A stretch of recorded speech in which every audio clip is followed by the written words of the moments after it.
आज की कहानी है कमाने वाली बहू। मम्मी, आप हमारे साथ बेंगलोर चलो। पापा थे तो अलग बात थी, अब आप अकेली यहाँ गांव में कैसे रहोगी?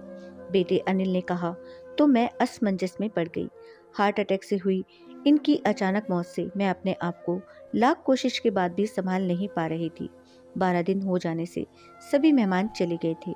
बेटा अनिल और बहू अनीता दोनों ही इंजीनियर हैं। मेरी सहेलियों ने मुझसे कहा कि बेटे बहू के पास रहने नहीं जाना, क्योंकि कमाने वाली बहू को बुजुर्ग सास बिल्कुल अच्छी नहीं लगेगी। उसकी आज़ादी में तुम्हारे जाने से खलल पड़ेगी। वो तुम्हें ताने मार मार कर तुम्हारा जीना हराम कर देगी। वैसे भी भाई साहब ने जीते जी ही पूरी संपत्ति बेटे के नाम कर दी थी। ऐसे में तो पूरी संभावना है कि बेटा बहू यहाँ का मकान बेचकर माल तो सब ले लेंगे और तुम्हें पाई पाई के लिए तरसा देंगे। लेकिन बेटे बहू के साथ जाना मेरी मजबूरी भी थी। 60 की उम्र में अपने घुटनों के दर्द के कारण मैं अपनी किराना की दुकान चलाने में असमर्थ थी।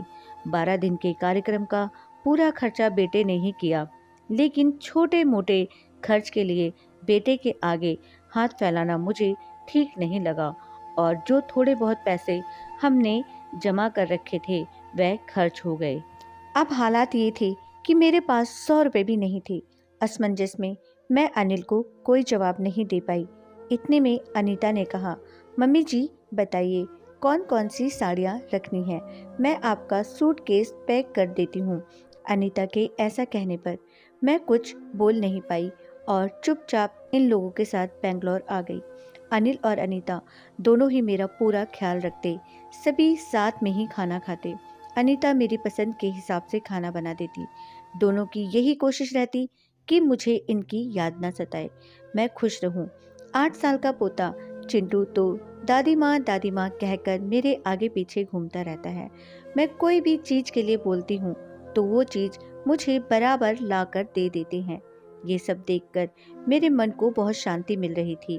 मैं सोचने लगी कि लोग बेवजह ही आजकल के बच्चों को बदनाम करते हैं। एक दिन अनिल हम सबको मॉल में घुमाने ले गया। मॉल में घूमते घूमते अनिल और अनीता एक दुकान से कुछ खरीदी करने लगे। मैं और चिंटू थोड़ा आगे निकल गए। आइसक्रीम की दुकान पर चिंटू ने कहा, दादी माँ मुझे आइसक्रीम खानी है। मेरे ऊपर तो मानो बिजली गिर गई, क्योंकि मेरे पास तो पैसे थे ही नहीं। इतने दिनों में पैसे की कोई ज़रूरत महसूस भी नहीं हुई थी। अब क्या करूं? मेरा उतरा हुआ चेहरा देखकर चिंटू ने फिर कहा, दादी माँ प्लीज़ ले दीजिए ना। सॉरी बेटा, मैं अपना पर्स घर में ही भूल गई। मेरे ऐसा कहने पर चिंटू ने मेरी तरफ कुछ अजीब नज़रों से देखा। उसे लगा कि आइसक्रीम ना दिलाना पड़े, इसलिए मैं बहाना मार रही हूँ। लेकिन मैं कर भी क्या सकती थी? मुझे अपनी बेबसी पर रोना आने लगा। मैं कैसी दादी हूँ कि अपने पोते को आइसक्रीम भी नहीं दिला सकती। इनके जाने के बाद पहली बार मैं अपने आप को बहुत ही असहाय महसूस कर रही थी। हमने बाहर डिनर किया। अनीता ने मेरे पसंद की काजू करी ऑर्डर की थी, लेकिन मुझे उसमें भी स्वाद नहीं आ रहा था। घर आने पर थोड़ी देर सभी ने टीवी देखा। अनिल सोने चला गया और अनीता चिंटू के कमरे में गई ताकि मच्छर की टिकिया लगाकर उसे ब्लैंकेट आदि देकर सुला दे। मैं भी अपने कमरे में सोने जाने लगी। इतने में मुझे चिंटू की आवाज़ सुनाई दी, मम्मी दादी माँ बहुत ही कंजूस है, तू ऐसे कैसे बोल रहा है? हाँ मम्मी, आज मॉल में घूमते वक्त मैंने दादी माँ को आइसक्रीम दिलाने को कहा तो उन्होंने कहा कि वह अपना पर्स घर में ही भूल आई है।